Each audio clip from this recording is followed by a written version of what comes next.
जी नमस्कार दोस्तों, मेरा नाम नवीन पंचाल और स्वागत करता हूं मेरे YouTube चैनल पर। मैं एबनॉर्मलिटी ऑफ मेंस्ट्रुएशन में इससे पहले मैं एमनोरिया पढ़ा चुका हूं। अब मैं आज की क्लास में जो डिस्कस करने वाला हूं वो करने वाला हूं क्रिप्टोमेनोरिया। तो चलिए डिस्कस करते हैं क्रिप्टोमेनोरिया। पहले समझते हैं डेफिनेशन, व्हाट इज अ क्रिप्टोमेनोरिया, है ना। क्रिप्टोमेनोरिया क्या होता है? presence of menstrual like symptom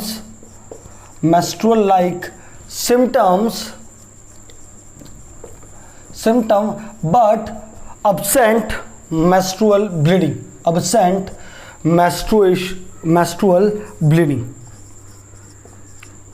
menstrual bleeding। हाँ या ना, सिंपल सी बात है, डेफिनेशन से आपको समझ में आ रहा होगा। Presence of menstrual like symptoms, भाई फीमेल को मेस्ट्रुअल लाइक सिम्टम्स तो आ रहे हैं लेकिन ब्लीडिंग क्या है? अब्सेंस है। इसको आप ऐसे भी समझ सकते हैं, menstrual bleeding not comes out from vaginal tract, जो आपका वेजाइनल का ट्रैक्ट है उसमें मेस्ट्रुअल ब्लीडिंग वहां से बाहर नहीं आ पा रही है। इन द सेंस एंड्रोमेट्रियम का शेड ऑफ तो हो रहा है ना, मेस्ट्रुअल ब्लीडिंग तो हो रहा है लेकिन वो बाहर नहीं निकल पा रहा है। इसको हम क्या बोलते हैं? क्रिप्टोमेनोरिया।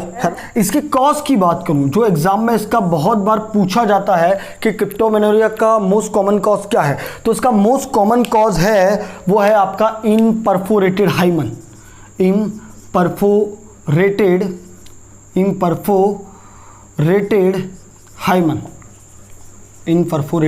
हाइमन, जो हाइमन है वो वेजाइनल जो ऑरिफिस है वहां पे लग चुका है, जिसको हम क्या बोलते हैं? Imperforated hymen. और यही है आपका मोस्ट कॉमन कॉज ऑफ क्रिप्टोमेनोरिया। हाँ या ना। अगर मैं इसका दूसरा कॉज देखूं तो इसके दूसरे कॉज में सर्वाइकल ऑब्स्ट्रक्शन हो सकता है। तीसरा ट्रांस वेजाइनल सेप्टम, वेजाइना के वहां पे कोई सेप्टम बन जाए, ट्रांस वेजाइनल सेप्टम। तो ये उसके कुछ कॉज हैं, लेकिन आपको जो सबसे ज्यादा ध्यान रखना वो क्या रखना है? Imperforated hymen.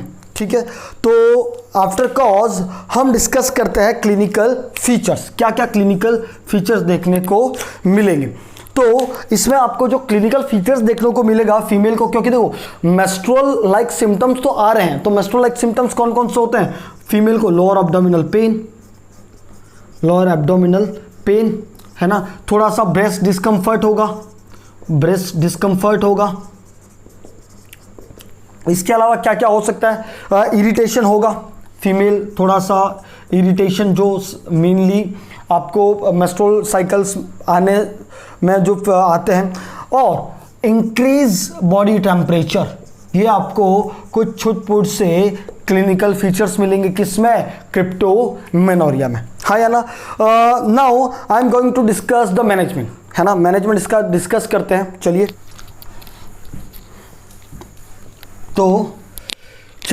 डिस्कस करते हैं इसके मैनेजमेंट में।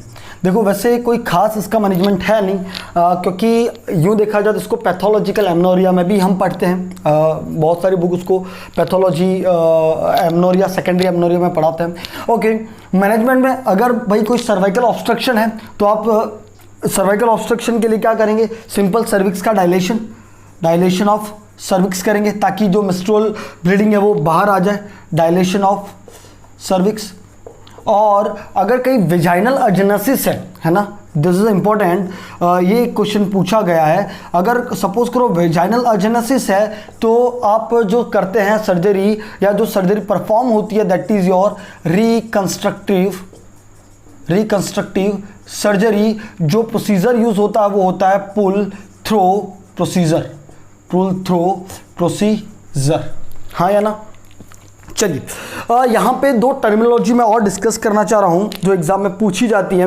जो ब्लड भाई बाहर तो ब्लीडिंग आ नहीं पा रही है, ब्लड बाहर हो नहीं पा रहा है, तो सपोज करो अगर वो ब्लड कहाँ एक्यूमुलेट होने लगे, एक्यूमुलेशन इन वजाइना के अंदर ही एक्यूमुलेट होने लगे, तो इसको हम क्या बोलते हैं, हिमेटोकल्पोस, कल्पोस, हाँ या ना। और अगर यही ब्लड आपका एक्यूमुलेट होने लगे इन यूट्रस, तो उसको हम बोलते हैं हिमेटोमेट्रा। इसको हम क्या बोलते हैं, हिमेटोमेट्रा। इसको हम क्या बोलते हैं, हिमेटोमेट्रा। तो ये आपका खत्म हुआ क्रिप्टोमेनोरिया। आओ चर्चा करें एक लास्ट इसका menstrual abnormalities, that is your PMS, है ना। ये प्रधानमंत्री सर्विस नहीं है, disease your pre menstrual syndrome, pre menstrual syndrome, हाँ या ना। प्री मेंस्ट्रुअल सिंड्रोम क्या होता है समझते हैं। प्री का मतलब पहले, मेंस्ट्रुअल मतलब मेंस्ट्रुअल साइकिल आने से, है ना। तो इसकी डेफिनेशंस क्या बनती है कि भाई बिफोर कुछ ऐसे सिम्टम्स, सिंड्रोम मतलब group of sine and symptoms, group of symptoms कब आते हैं, symptoms before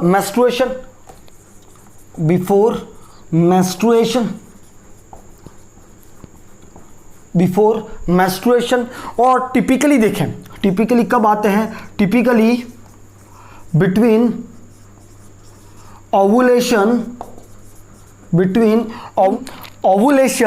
and periods, ovulation और पीरियड के बीच में जो फीचर्स आते हैं। देखो मेंस्ट्रुअल साइकिल के 5 से 7 दिन पहले, कितने दिन पहले, 5 से लेके 7 दिन पहले कुछ मेंस्ट्रुअल लाइक फीचर्स आते हैं, सिम्टम्स आते हैं उससे पहले, जिसको हम क्या बोलते हैं, प्री मेंस्ट्रुअल सिंड्रोम। ये कैसा डिसऑर्डर है, ये आपका साइकोसोमेटिक डिसऑर्डर है, ये आपका साइकोसोमेटिक डिसऑर्डर है, हाँ या ना। चलिए बढ़ते हैं इसके कॉज में, क्या क्या कॉज हो सकता है इसका। तो वैसे तो इसका कॉज इडियोपैथिक है, कोई कॉज इसका है नहीं, इडियोपैथिक है, बट फिर भी कुछ कॉज बताते हैं, जैसे alteration in estrogen and progesterone ratio, estrogen और प्रोजेस्टेरॉन रेशो के अल्ट्रेशन होने की वजह से प्रीमेंस्ट्रुअल सिंड्रोम होता है। या अगर बेस्ट, अगर आप एग्जाम में अगर आपके कोई क्वेश्चन आए तो आप समझना डिक्रीज लेवल ऑफ प्रोजेस्टेरॉन की वजह से मेनली आपका क्या आता है, प्रीमेंस्ट्रुअल सिंड्रोम, है ना। क्या क्लिनिकल फीचर्स मिलते हैं, देखते हैं क्या क्लिनिकल फीचर्स मिल रहे हैं। तो चलते हैं क्लिनिकल फीचर्स पे। दोस्तों अगर अभी तक आपने सब्सक्राइब नहीं किया तो सब्सक्राइब करिए और शेयर ज़रूर करिए, है ना। क्लिनिकल फीचर्स, पहला मेंस्ट्रुएशन क्रैम्प आ सकते हैं, मेंस्ट्रुअल क्रैम्प आ सकते हैं। नेक्स्ट फीमेल को हो सकता है मस्कुलर पेन हो सकता है, फीमेल को मसल्स पेन हो सकते हैं, इंसोम्निया हो सकता है, रात को नींद नहीं आ सकती है ना। एंजाइटी हो सकती है क्योंकि ये साइकोसोमेटिक एंजाइटी हो सकती है। डिप्रेशन हो सकता है, थोड़ा सा ब्रेस्ट इनकम्फर्ट हो सकता है, ब्रेस्ट डिस्कम्फर्ट हो सकता है, ब्रेस्ट डिस्कम्फर्ट हो सकता है ना। इसके बाद मेंस्ट्रुअल साइकोसिस हो सकता है, मेंस्ट्रुअल साइकोसिस हो सकता है। ये कुछ इसके क्लिनिकल फीचर्स है, लेकिन इसमें कभी क्वेश्चन आपका नहीं आता है ना। जो आपका क्वेश्चन आता है वो उसके मैनेजमेंट से आता है। किससे आता है, मैनेजमेंट से। कल मैनेजमेंट में जो सबसे पहले अपन दे सकते हैं वो क्या देते हैं, पेन किलर देते हैं। और पेन किलर कौन सी देते हैं, डॉक्सीसाइक्लिन, इसमें डॉक्सीसाइक्लिन देते हैं। इसमें सेडेटिव और एंजियोलाइटिक ड्रग भी देते हैं, सेडेटिव और एंजियोलाइटिक ड्रग लाइक बेंजोडाइजापिन देते हैं, इसके अलावा एंटी डिप्रेसेंट ड्रग भी दे सकते हैं। ओरल कंट्रासेप्टिव थेरेपी चलती है, the very very important, oral contraceptive therapy चलती है, जिसमें जो ड्रग्स देते हैं जो अपन देते हैं वो देते हैं अपन danazol, that is a very important, danazol, है ना। इसको मैं हार्मोनल थेरेपी में अच्छे से पढ़ाऊंगा, जब मैं उसी पे डिस्कस करूंगा तब इसके बारे में अच्छे से डिस्कस कर पाऊंगा, है ना। इसके अलावा फीमेल को द बेस्ट डाइवर्जनल थेरेपी दो, डाइवर्जनल थेरेपी दो, हाँ या ना। तो that are the some how management. Question आपका आ सकता है डोनाजोल से। एक और क्वेश्चन आता है कि भाई ये वाले जो फीचर्स हैं, ये वाले फीचर्स है वो मेंस्ट्रुअल साइकिल के कौन सी फेज में आते हैं? वो आते हैं सिक्रीटरी फेज में, सिक्रीटरी फेज में आपको ये फीचर्स मिलते हैं, है ना। अगर मैं इसके कॉम्प्लिकेशंस की बात करूं तो इसका कॉम्प्लिकेशन हो सकता है premenstrual dysphoric disorder, PMDD, premenstrual dysphoric disorder, ये उसका कॉम्प्लिकेशन है, ये उसका क्या है? कॉम्प्लिकेशन है। बस इतनी सी बात। तो ख़त्म हुआ हमारा यहाँ पे एबनॉर्मलिटी ऑफ मेंस्ट्रुएशन।